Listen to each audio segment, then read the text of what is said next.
Welcome everyone to our May Learning Burst on Farm to ECE Local Food Purchasing Markets and Models.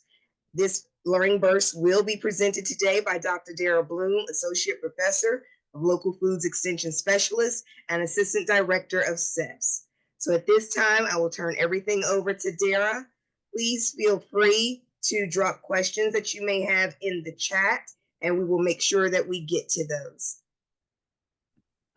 Thanks, Rhonda. It's great to see you all here today. And for those of you who might be watching the recording, welcome. I just wanted to dig in a little. Last time we went through that local food buying guide, and I wanted to take just kind of one piece of that and really dig in a little bit deeper, which is really just understanding where do you go to buy local food and what kind of relationships are possible with farmers and different types of markets that sell local food. Oh, it's not, I forgot it's not my slides. Just went to advance the slides. Got it. So these are the different markets I want to talk about a little bit today. Starting with just like farm stands, farmers markets, community supported agriculture, which are all options to buy a little more directly from a farmer. And then talking about broadline distributor, produce distributor, and food hub, which actually, yeah, it looks like going into the Google slides may have messed up with the formatting a little bit there, but go ahead, you can go to the next slide. So farm stands, there are different terms for these. I've got the QR code down there for the NCDA, that's the NC Department of Agriculture. They have a list of certified roadside farm markets. That's what they call them, roadside farm markets, which basically means if they're certified that the farmer has actually registered with them.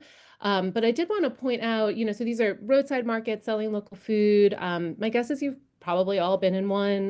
They're especially, I think, popular in rural areas.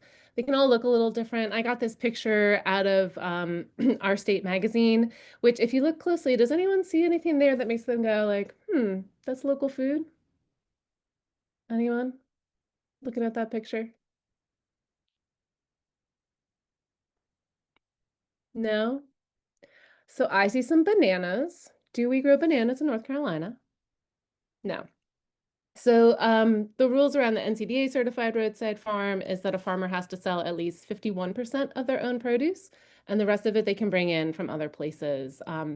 And I was talking recently with my husband about this because I did my graduate work up in Pennsylvania, and we had this really amazing orchard right there. And you could stand at the farm stand and look out and look at the rows and rows of peaches, and it was gorgeous. And you could look out and see that there were green peaches out on the trees, and there were ripe peaches being sold. And it's like, wait a second, I don't think we're quite in peach season yet.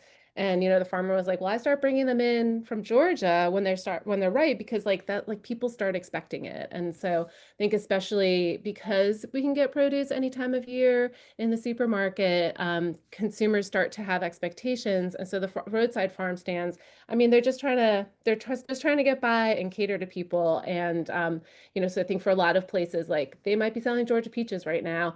When North Carolina peaches are available or their own peaches are available, they might bring those in. But it's just like a little note that not everything you necessarily buy at a farm stand is going to be local just because it's there. Just in case you were like, maybe they've got a greenhouse growing these bananas. And I do think actually in Wake County, we had a farmer who was selling pink pineapple. And I was like, wait a second. And they're like, no, we've got a greenhouse. So you never know it's possible. It's always good to ask. I think the real benefit of farm stands that we've heard from folks is just that option of just you walk in and you can choose what you're buying. You can see it, you can feel it, you can smell it if that's not too weird for you. But that is really, I think what we know that folks really enjoy about it. The trade-off though is it's a store, so you're getting those retail prices. And I think the challenge then is can you get to the point where you can get wholesale prices? And so one of the things we've been working on in this grant from the USDA is trying to figure out, can we kind of convince farmers to sell wholesale prices to childcare centers? One, if you're large enough, so if you're ordering a large enough volume, and then two, if we can show that there's more than one program purchasing. So in Moore County, we had, I think it was like 11 childcare centers. It was only a couple centers, and the rest were family childcare homes. So tiny, small volume. But they were all buying from just two farm stands, and they spent like $10,000 over the course of the summer. So if you can track those numbers, if you're working with your TA provider or extension, and they can say to you, oh no, you're definitely not the only one buying from that farm stand, there may be an opportunity to talk to the farmer and say like, hey, we know we've got 10 different family childcare homes. Would you be willing to offer some kind of like wholesale prices for childcare centers? So I think that's the challenge and the opportunity, and it is, they're fun places to go, I think, if you like to and you have the time to go and purchase on your own. Farmers markets. Raise your hand if you've been to a farmers market. I feel like they're probably the most popular local food place to buy local food, right? So you've got lots of farmers in one place. That question of, is a farmer maybe selling a different farm's food? That's going to be different for each market. So each farmers market has its own set of rules and standards. So if you're curious, you can ask a farmers market manager, or you can just ask the farmer you're buying from if it's produce that they bought, that they grew themselves, or did they get it from other farmers. And again, not that there's anything wrong with that. Sometimes it might just be that they get food from their neighboring farm and bring it to the market because their neighbor doesn't want to go stand at a farm stand at the market for 3 hours. So but it's just helpful to know where that food's coming from. Kind of similar to, I think, the farm stand. Oop, can you go back a sec? I think kind of similar to the farm stand is that the benefit is you get to go and choose your own. You see what it looks like. You can compare to different stands. Again, the downside is you're taking your time to do it, and it's retail prices. I know we've definitely worked with folks who go to the farmer's market kind of to shop around, to find a farmer that they like, and then talk to that farmer and say like, hey, can I, if I wanted to order bulk, could I order ahead and pick up at the market? Can I get wholesale prices if I do that? Using the farmer's market as a way to shop around and find someone, and then build that relationship and think about, different arrangements. And again, if you're with a partnership for children or extension, that person, your TA provider, could be that contact with the farmer and might even help coordinate with multiple centers. So again, it could be something where maybe multiple centers are ordering from that farmer and they're all picking up from the farmer's market. And it might save you a little time and also get that slightly lower wholesale price. All right, now we can do the next slide. So how many people have heard about CSA, community supported agriculture? I feel like sometimes like people will say like, oh, like a produce box or something like that. And they are maybe not quite as popular as farmers markets, but we do hear about them, I feel like, especially in the ECE world. So the idea about with a CSA is that usually what you do is you actually pay at the beginning of the season. So you pay upfront, in the spring, and then you get a box of food either every week or every other week directly from a farmer, or sometimes a food hub might also offer this service. So, the reason that this model emerged was because for farmers, if you think about it, all of their expenses, or most of their expenses, are kind of early in the season. It's when they're buying seed, they're buying plants, they're buying, soil amendments, compost.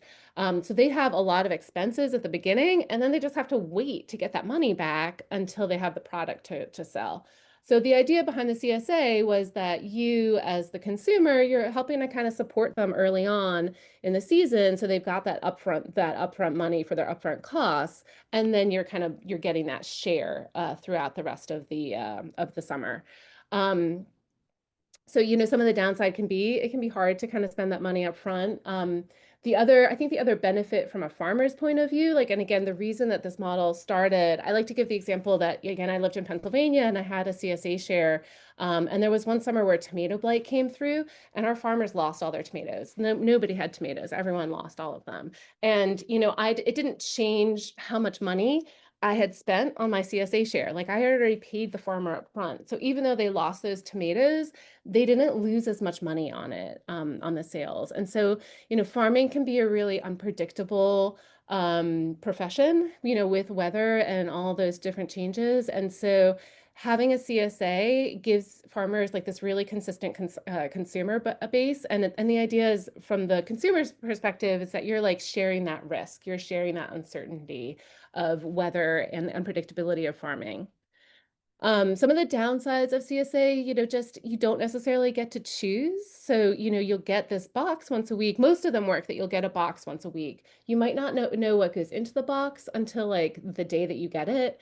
You're not necessarily choosing which items. And what we've found in the past is that if you're a larger center, you're definitely not going to get enough to put into meals. You might get enough for snacks, definitely taste tests. So if you're a larger center, if you want to do taste tests, a CSA might be a nice way to start, just to kind of like get your feet wet. If you've got a family childcare homes, it might be a better fit. But again, there's just a little bit of a challenge of getting enough of each thing to actually have enough for meals for the number of kids you serve. So it's just like a little heads up, because I think it's a really appealing model for a lot of childcare centers. Like they hear like, oh, I'll get a box of food every week. But I think there can be some challenges around it. All right, next slide. So shifting gears a lot. So those three models are ways that you can buy directly from a farmer. And again, in our local food buying guide, where we've got our decision tree, one of the things we ask is like, do you want that relationship with a farmer? Because if you do, it's that those three ways are really great ways to do it. But they might take a little bit more effort from you. It means that someone's going to have to go pick up food from a market, or you might be having to change your menu on the fly if you've got a CSA, or it might not be enough of what you need. And so for people who are like, all right, I'm not quite ready to take on the extra work of buying directly from a farmer, we do encourage you to just think about where you already buy food, and see if they sell local food. And so broadline distributors, are distribution companies that sell paper goods, canned food, in addition to selling fresh food. So I've got just a couple of examples: US Foods, Cisco. The produce is coming nationally across the whole country. It might even, it's coming internationally. You can get those bananas. But if you already have an account with them and you're already ordering from them, sometimes it's just the easiest way to go. And you can ask for a local food list. So a lot of these companies, yes, they're big, they're doing national, international, but local food is getting popular. It is popular. And so a lot of them will have like a list of local food.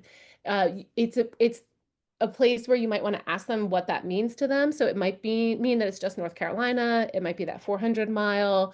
Again, going back to that local food buying guide that we had, thinking back to your definition and your values and why you want to buy local will be really important in a conversation with a distributor, to say like, oh, is it coming regionally, meaning the Southeast? We really wanted it to be North Carolina, just to know kind of how they're defining it. The benefit is, they're going to offer wholesale prices. It's going to be delivered along with everything else that you're ordering if you already order through them. So again, I feel like each of these just has some trade-offs for you to decide what's important to you and what fits best with what you're already doing. The next one, I'm kind of assuming everyone's heard of broadline distributors, even if you don't know that term of the broadline piece. But we do also have kind of these smaller scale produce distributors. Again, I've put a few examples on the slide of there's Ford's, Foster Cabinets, FreshPoint. FreshPoint is actually a subsidiary of Cisco. But they only do produce. So that's the difference, is broadline distributors sell everything, produce distributors sell produce. Again, it is also, national, international, but I think a little bit more of an emphasis on regional or even North Carolina specific. I think some of the downsides of it, probably not somewhere you're already ordering from. So it would still be kind of like a new relationship, kind of having to reach out to them. I know in working with FreshPoint, we have a great relationship with FreshPoint, and they were really interested in the childcare market. They came to some of our, way back in the day when we would do in-person learning sessions, someone from FreshPoint would come to our learning sessions, which was really fun to have her there. But one of the challenges that we found is that they did have minimum orders. And I think there was like an option to buy half cases to get kind of the smaller volume, but it definitely was a challenge. And so again, it might be a place where you want to, have a conversation with your TA provider. If there are other childcare centers and you all can put in an order together and then split it up, that might be an option. But just something to keep keep in mind. And next slide.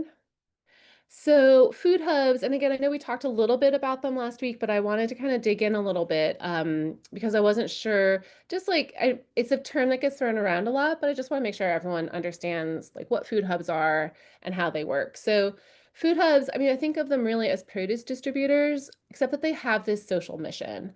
They're buying from multiple farmers and they only sell local food. And their social missions usually are about both buying from farmers who may not have access to markets otherwise, or small scale farmers who need some extra support. And then also their social mission includes working with or trying to increase healthy food access for especially for lower income folks. And so we're lucky in North Carolina, we've got this Food Hub Collaborative. These are, I think it's let's see, 8 food hubs that are nonprofits. So they have that social mission.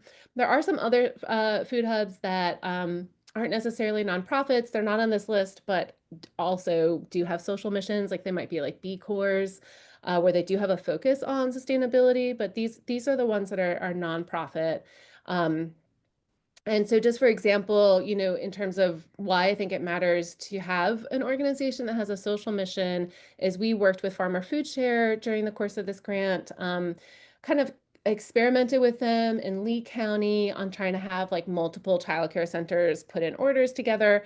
It was a little clunky, like there were a lot of challenges to it. And then Farmer Food Share, we went ahead and we talked to folks in Guilford and we talked to folks in Alamance County, and they were like, all right, we see that and then Wake County was interested in buying from them. And it got to the point where they were like, all right, we have enough demand from ECE. And we know from our experiences in Lee County, it was kind of clunky. The best thing we can do is create like a whole separate ordering page for childcare centers. So they've created a whole other ordering system just for ECE. And it really streamlined the process. It's made it a lot easier. I think it's just been a really great experience working with them. And so I think that's the benefit of working with an organization that has a social mission, is because they really value selling to ECE, even if it's small volumes, even if it's not like the best market in the world. It fits their social mission, and so they're willing to work a little harder to stay in relationship with us. They offer wholesale prices. They also might have a minimum for delivery, and I'll talk a little more about this in a minute. So you may need to think about having a central drop-off point if you are collaborating with other childcare centers. But I do think that they can be really great partners. Next slide.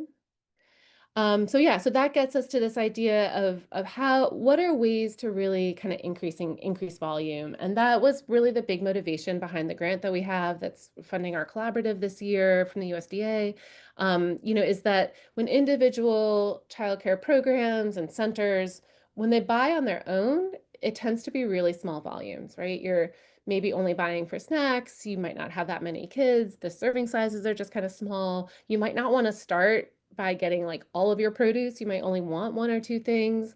But in order to really work with a lot of these partners, it really helps to have a larger volume. It helps because you can ask for those wholesale prices. And it helps the farmers actually maybe justify like why they would be willing to deliver to you. And so what we've been working on is trying to think through some of these models to really increase that volume. So I'm going to talk about 3 of those today. One is buying together from a food hub, bringing the farmers market to your families and staff, and then the third is this idea of working with a caterer, which Nikki, sounds great that you found one who you like. So that first one, buying together from a food hub. So if you want to go to the next slide,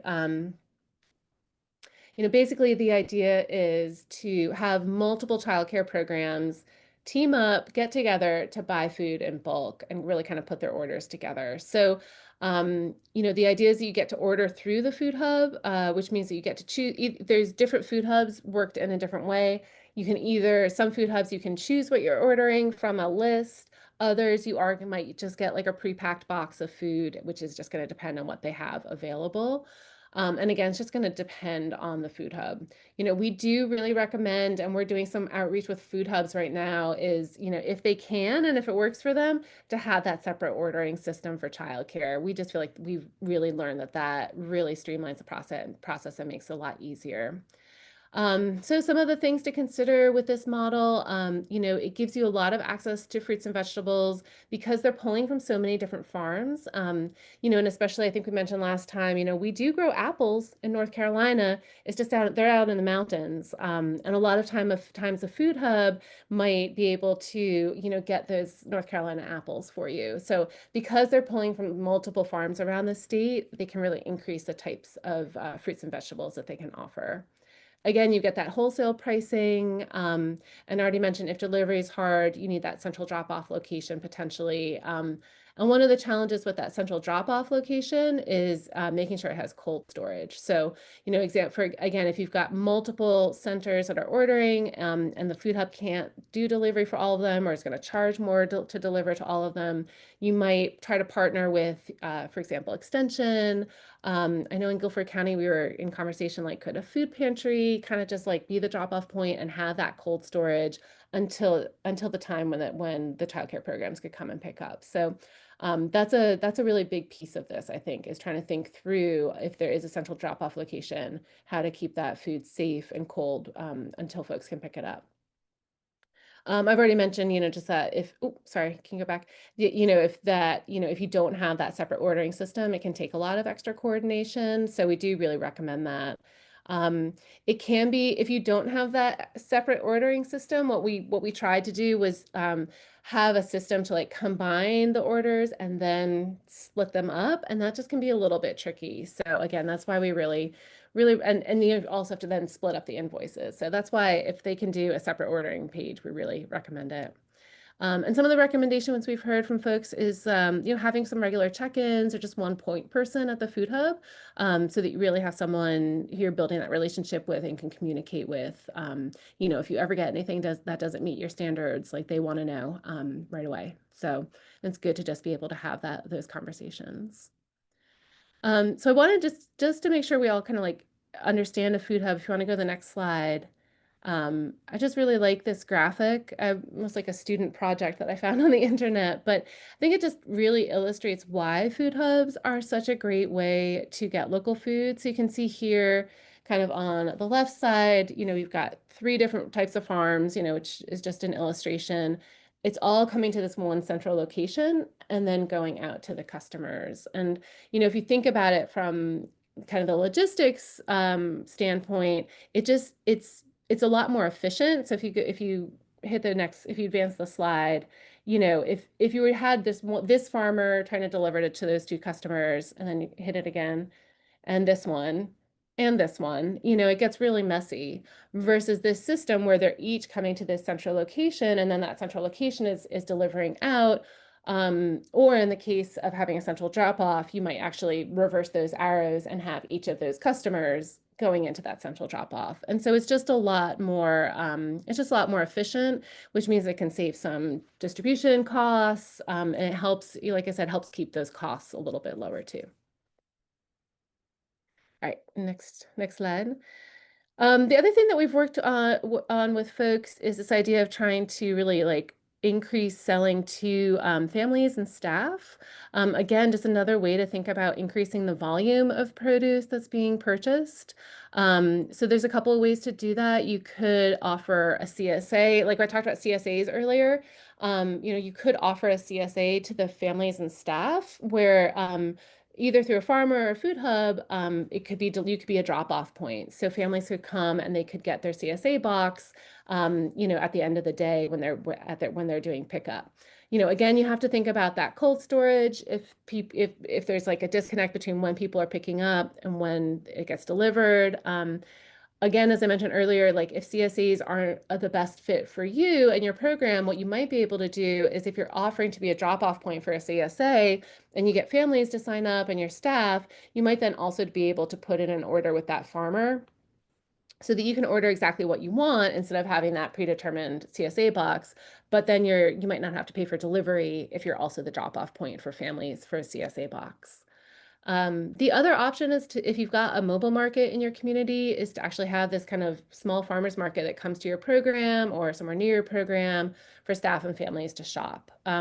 We found that one can be a little bit more challenging just because it means that someone from that market has to like they have like paid staff for like, a couple of hours at the site. And it's not always kind of worth their time just in terms of how much they're making. But it can be a nice way. I think we've seen some success, for example, in Wilkes County, they have a mobile market, and what they would actually do, they did a kind of a combination of this. So they had families ordering from the mobile market and getting boxes of food delivered to their centers. But then the Partnership for Children would have the mobile market come in whenever they were doing big like family events or doing like parent education days. And that way they found that I think the mobile market like was able to make a little bit more because they had so many more people coming. And it kind of turned it into a little bit more of like a fun event to have it there when families were coming in. You can go to the next slide. So, a starting point might just to be to see if families are interested. So you can do a survey, a focus group, just check in with folks and see like would they be interested in getting a box of local food that they could pick up at pickup time. Again, trying to work with either Smart Start or Extension to plan and coordinate, is really helpful. Again, it's going to depend on the food hub or farmer you're working with, whether or not you get the chance to customize your box and choose what you want, or if you just are going to get this set box. And I think that can really matter to folks. Um, I think part of the success of trying to get the families engaged, I'm sure you all know this from the other things you do with families, is really trying to get it out there through flyers, put it in your newsletter, social media, really making sure that folks know that you can be this drop-off point for a CSA box or a produce box. Yeah, again, so I've already mentioned this, it can be a really fun event for the community. Like maybe you're not doing it every week, maybe you're just doing it every now and then as a community event, as a way to get people to think about local food and, get families interested in, what you're also doing when you're buying local food.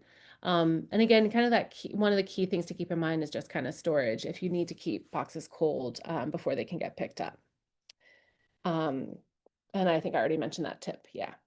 So caterers, and Nikki was telling us about switching caterers specifically to find one who might be a little bit more flexible and interested in local food. But we think that there's a lot of potential with working with caterers, again, because they serve so many more centers and programs so that they are going to order a larger volume of local food. The caterer who we kind of learned from about buying local food was Robert Cates, who has retired, but he was with Childcare Services Association in Chapel Hill. And so, the idea is just, caterers are cooking meals and delivering them to multiple childcare programs. So when they buy local food, it's at this higher volume and can really help farmers. I mean, Nikki, you can share if you wanted to, like why you choose a caterer, but it just seems like as we do this work, there's so much work involved in, menu planning, shopping, cooking, working with CACFP. And so caterers can do all of that for you. And so that can be really helpful. Some things to keep in mind, not all caterers are already purchasing local food. They might not want to change where they buy their food. But where they are interested, if you do find a caterer, we at CEFS are happy to work with them to help them figure out where to buy local food and their best options.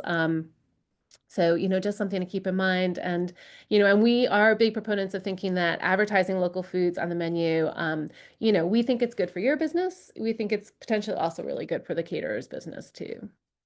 Nikki, I saw you something we only went the route to cater because of the size of our kitchen. Yeah, you got a tiny kitchen.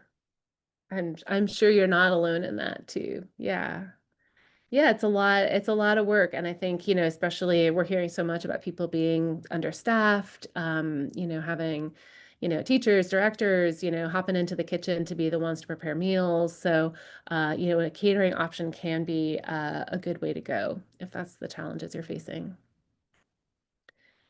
Well, so I feel like I talked really fast and kind of ran through all this, but we did want to make sure that this is also in that local food buying guide. But for CACFP, and also I'm sure just for even if you're not on CACFP for your taxes, you will need that sales receipt. I think especially if you go to a farm stand or farmer's market, farmers might not be used to just handing out receipts. And so some folks, I can't remember where we got this online, but I've been working with our CCFP folks out of DHHS in North Carolina, and they gave us this template. So it's just one way to make sure, it's fillable, so you could send it to a farmer or a food hub to fill in. You can print it out and take it with you to the farmer's market if you're going. It's fine. Like CCFP will accept handwritten receipts. So, it's fine to like have print it out and then handwrite all the rest of it. But this way you just make sure it has every single thing that you need for that CACFP reimbursement. So that is all that I had. I'm wondering if folks have any questions or if anyone wants to share kind of their experiences with any of these different models.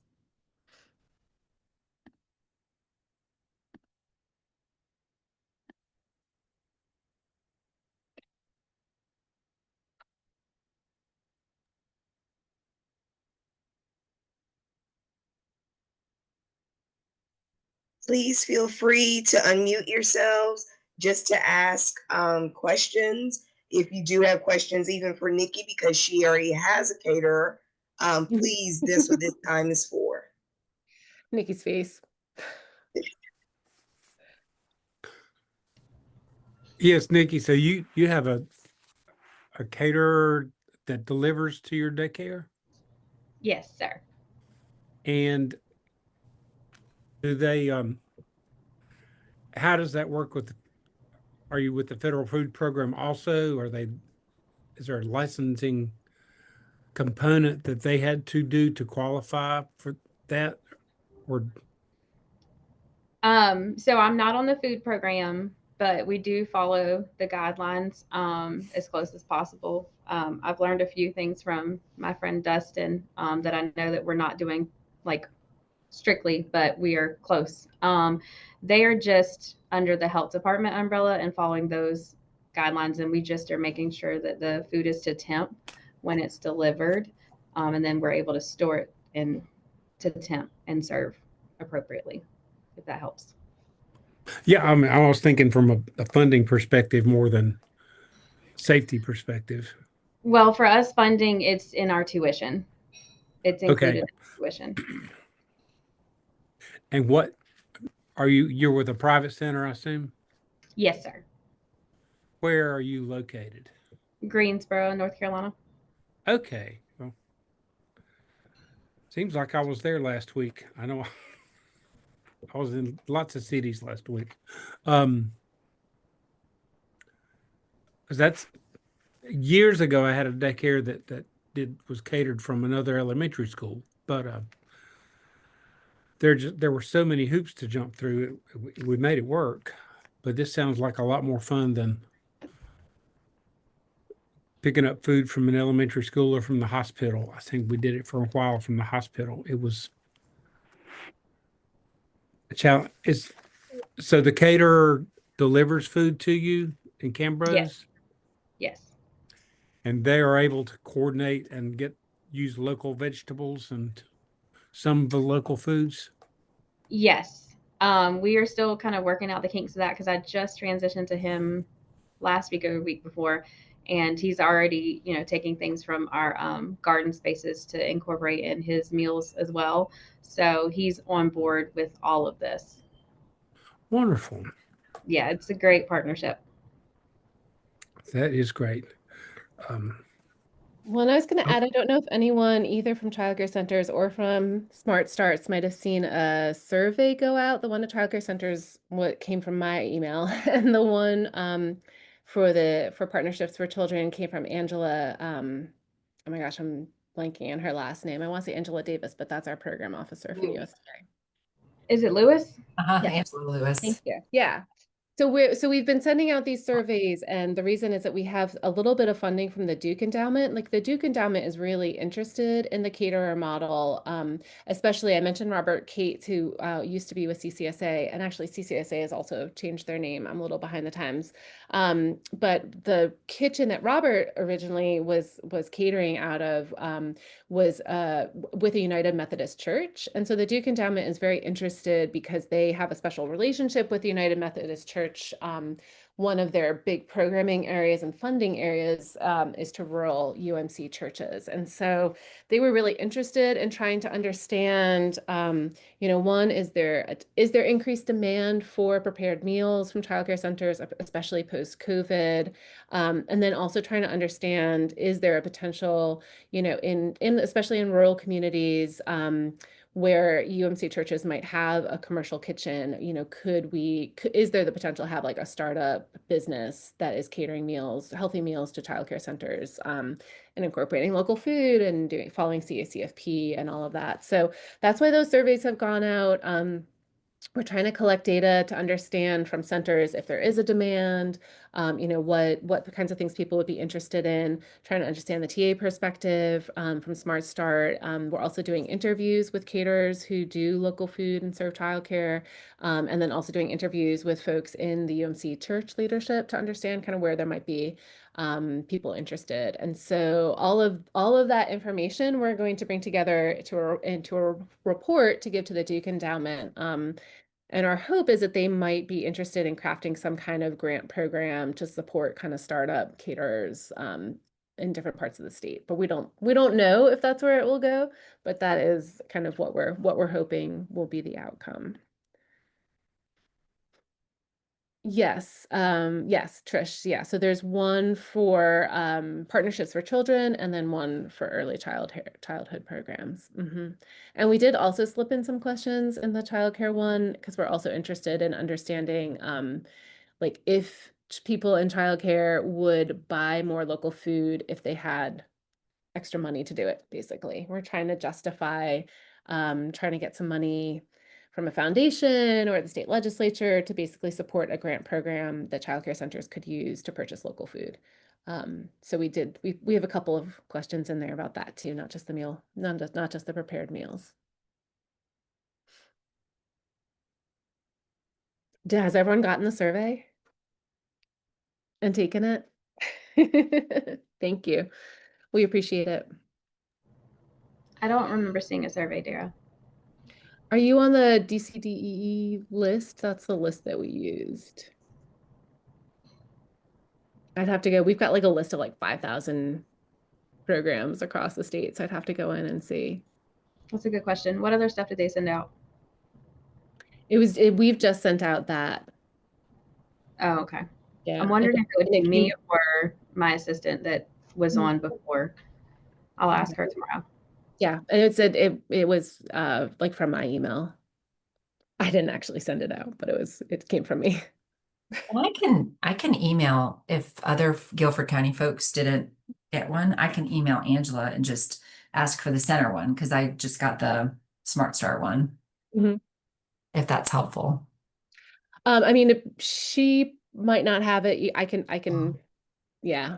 You know better than I do. Yeah. Whatever's helpful, I can get it I out. have a research assistant who's working on it, so she's the one who sent it out, but I can probably actually get the link like right now for you if you want. Let me see. Can forward it to her.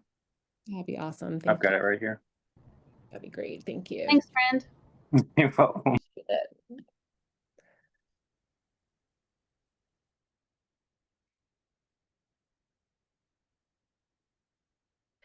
So I think and this is like Sharonda said, this is our last learning burst related to local food until August. I think in August, we're having both me and Kyle come back to talk a little bit about local food and gardening for fall and winter. But this is kind of it for the rest of the summer. So any kind of last thoughts around local food purchasing, relationships with farmers, any other kind of comments or questions? I've got one that may be slightly off topic, but it's within the realm of thinking of getting wholesale pricing on things. And that is, as a for-profit facility, we pay food sales tax on everything that we purchase.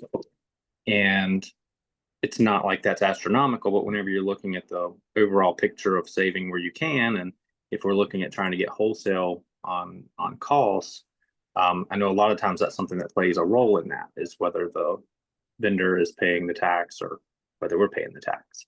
So it almost makes me wonder, and I'm no tax person by any means, but it makes me wonder if there's something in the possibly the wording of how we provide the food. Even if it's included in tuition, if there's a way that we could make a portion of that dedicated to providing of those meals, and if we did that, would it possibly classify for a reseller's certificate? This is beyond my pay grade. No, it's just out of my that is out of my expertise area. It's a really, really great question. So say it again. So if you're saying that if you were reselling the food, if you'd be able to. So typically anytime that you're selling the product, then you can offset the tax that way. So it just makes me wonder if, like I said, ours is provided as a portion of tuition. There's no additional fee for foods or anything like that. But it makes me wonder if there was, even if it was something minimal that was still factored into tuition, but just that it was documented, if that would be a way that we could potentially offset the tax burden that's attached to it as well. Like if you were, for example, giving food to families or selling food to families, like if you were buying in bulk from a farmer and then selling a food box to families, or what, or how are you thinking? Or Well, that way I definitely think you would be able to, because that would fall under resellers for sure. okay. I just wonder if not with actually serving the meals, if that wouldn't be something that would be a cost savings that would eventually be a possibility or something. I'm not sure. Does anyone else? I mean, I would look to I don't know, Tim or Trish. Do you all have thoughts on that? I don't know about the kind of that business side of things. Yeah.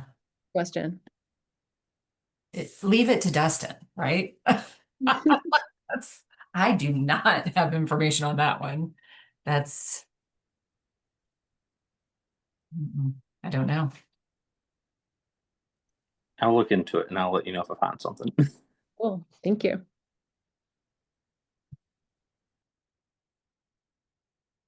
Any other questions?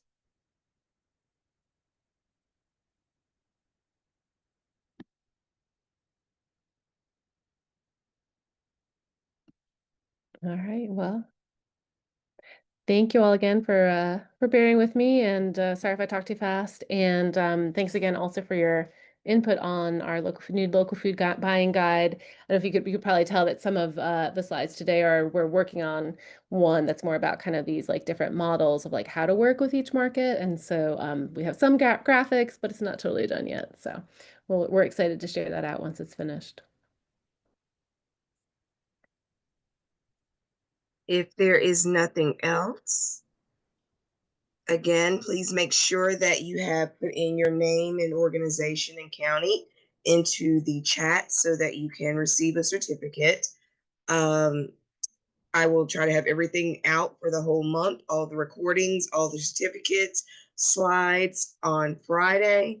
And going forward, our next learning burst, I'm looking at the calendar now, is June 11th. And that is going to be food-based learning. And we also have our learning session 2 is going to be June 18th. And on June 25th, we will have our second learning burst of the month on food-based learning again. Okay. So if there are any other questions, please feel free at this time to pop off of mute and feel free. But if not, I will give you back this time in your day.